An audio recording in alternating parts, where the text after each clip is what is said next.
What do you do with a practice painting where you like the flowers and you don't really want to throw it away, but you're not sure what to do with it?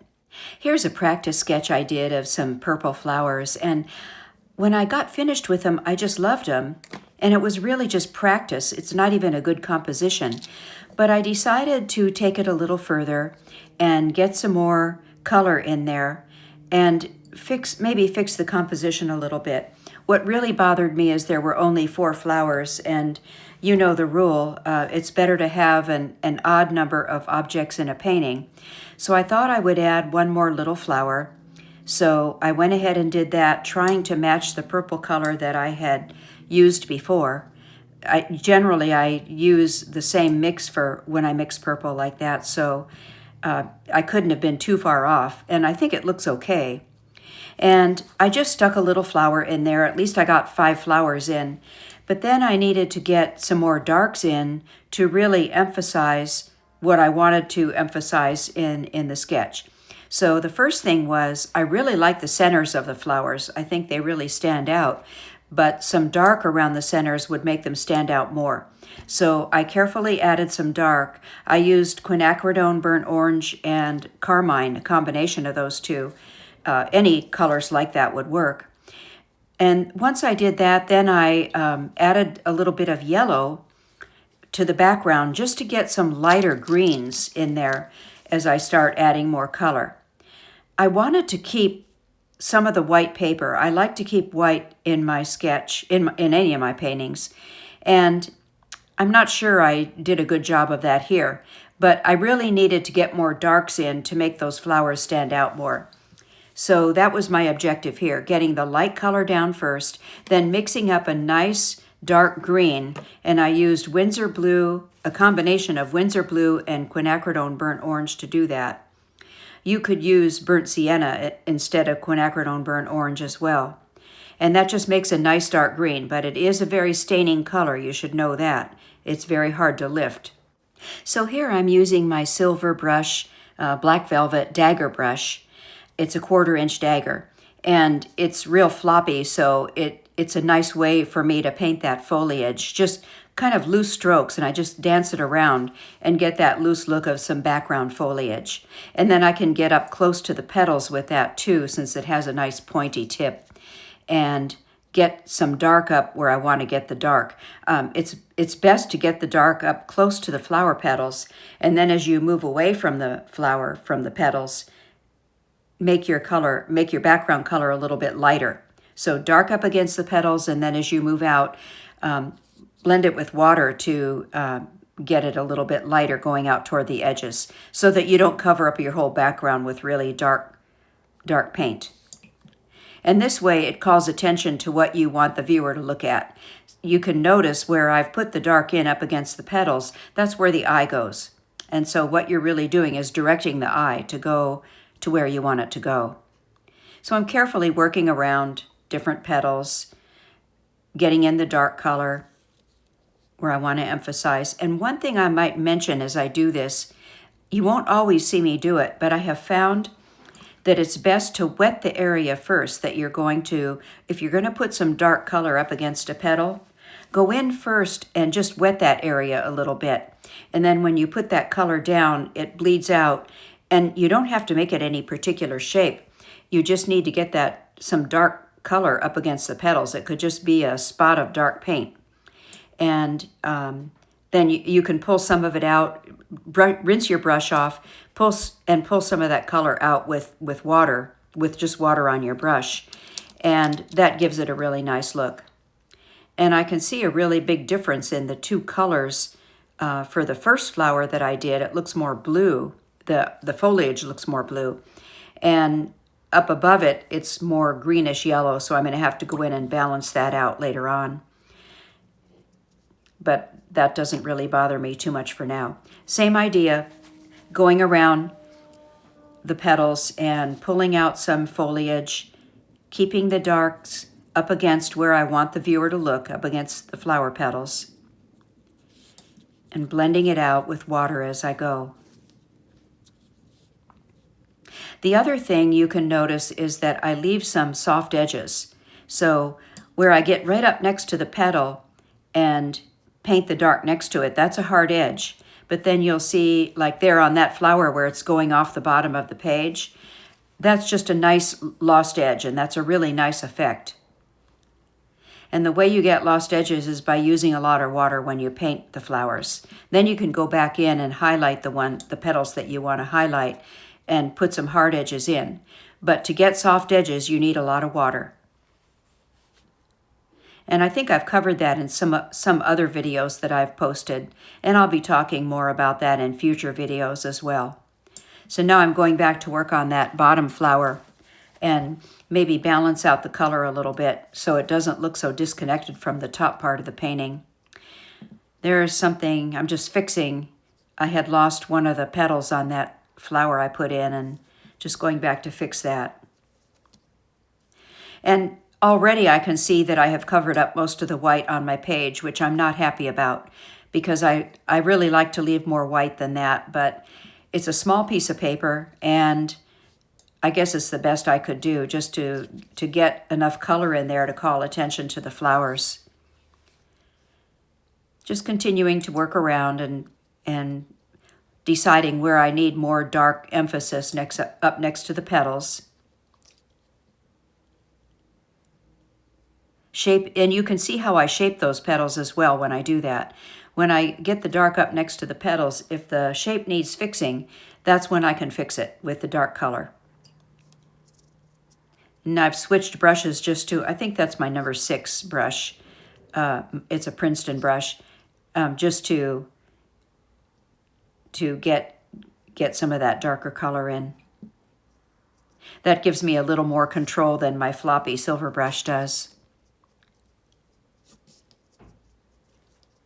And there I was just adding a little more purple color to the flower on the left so that it looks like it's under the flower on the right. So you can see that the flower on the right stands out more. And that just adds more dimension to the painting. I still didn't think I had enough dark. That's why I'm going back in, adding more. And I might do this several times in a painting, and not all over the entire painting. Here it's kind of small, so it's hard to tell, but in a larger painting, I would pick out certain areas where I really wanted to emphasize something and work on getting darks around that. Here I'm just kind of working around the whole sketch to do that. So even though this is not the greatest composition, I still like those flowers. I wish I had left more white, but every painting is a learning experience, isn't it? And every brushstroke counts. Miles of brushstrokes is what gets you where you want to go. So there we have it. I think it's pretty much finished. I don't think I could do much more to it. But when I put it in a little mat, it looks pretty good, doesn't it? So think twice about just throwing away your practice paintings. Maybe take a second look at them and see what you might be able to do with them. And now stay tuned for my part 2 of this video, where I'll talk a little bit about how to present some of your sketches. Okay, this is part 2 of my video, and I might sound different because I'm recording this live rather than doing a voiceover later on.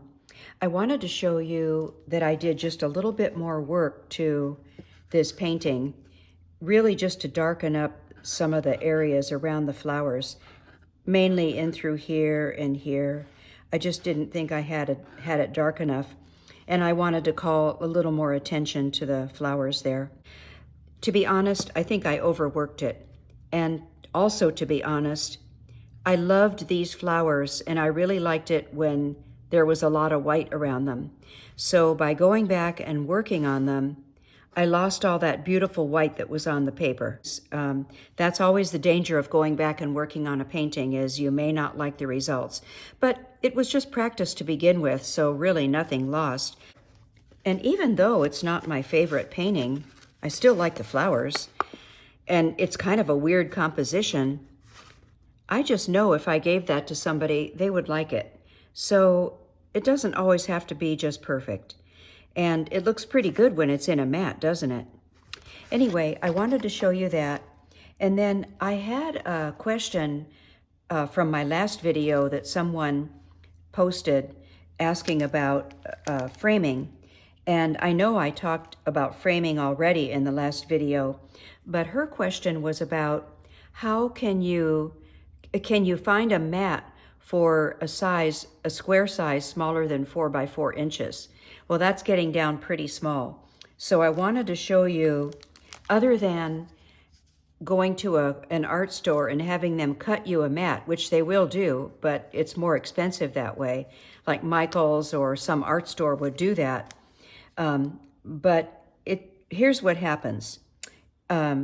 This is a little frame that I bought at Michael's. There was a pack of them.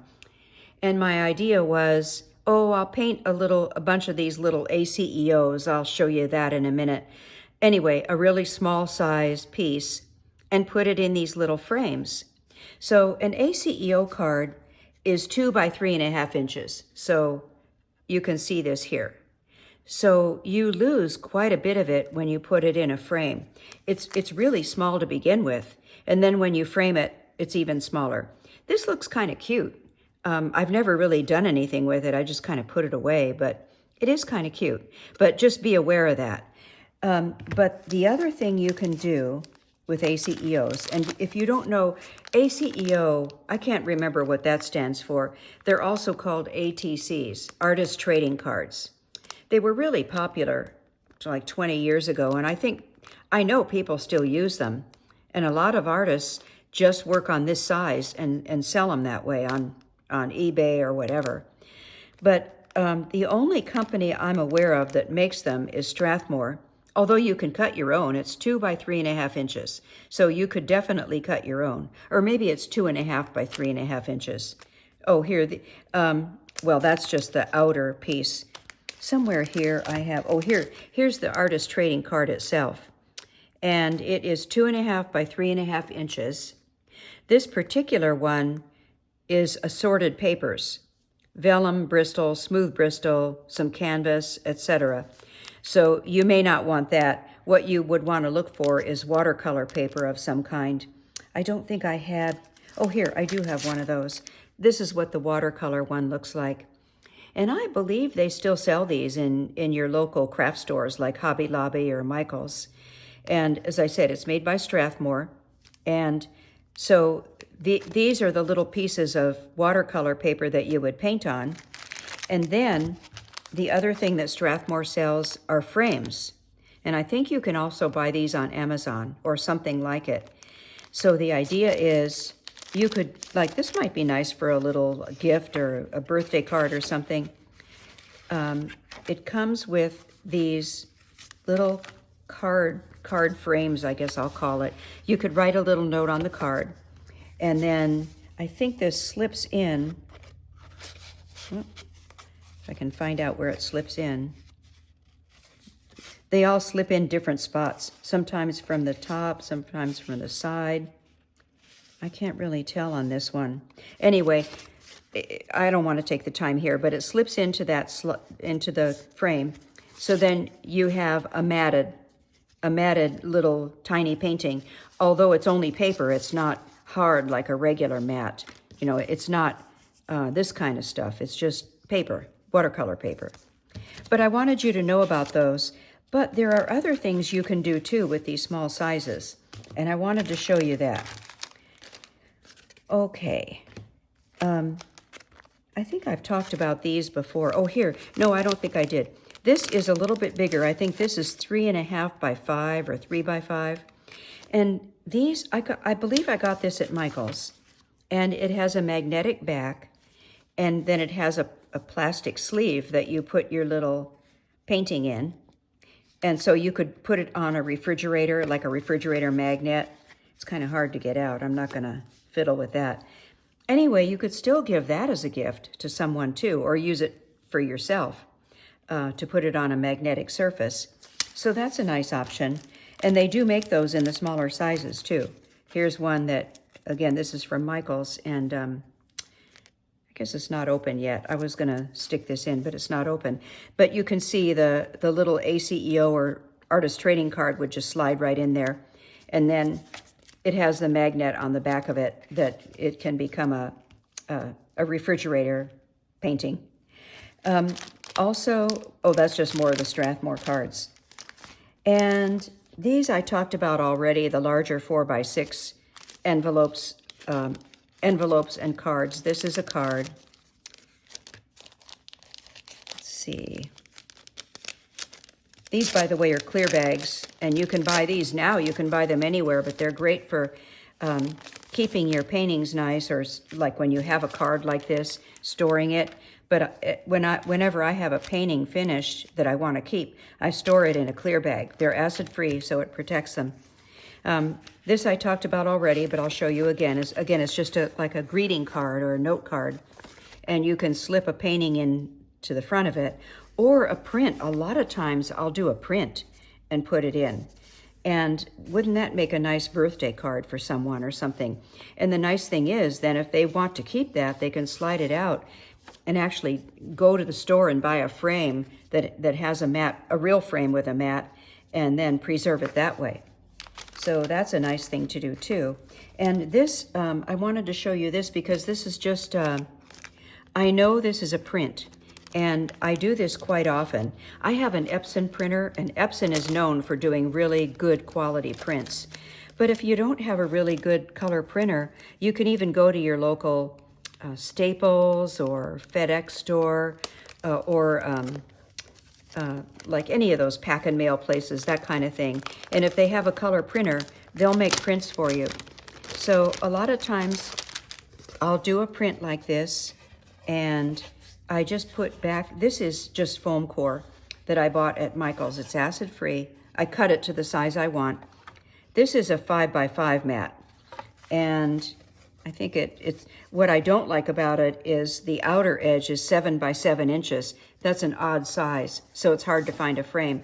But there is a vendor on Amazon that sells 7 by 7 frames. I can't remember who it is, but you can search for it and you'll find it.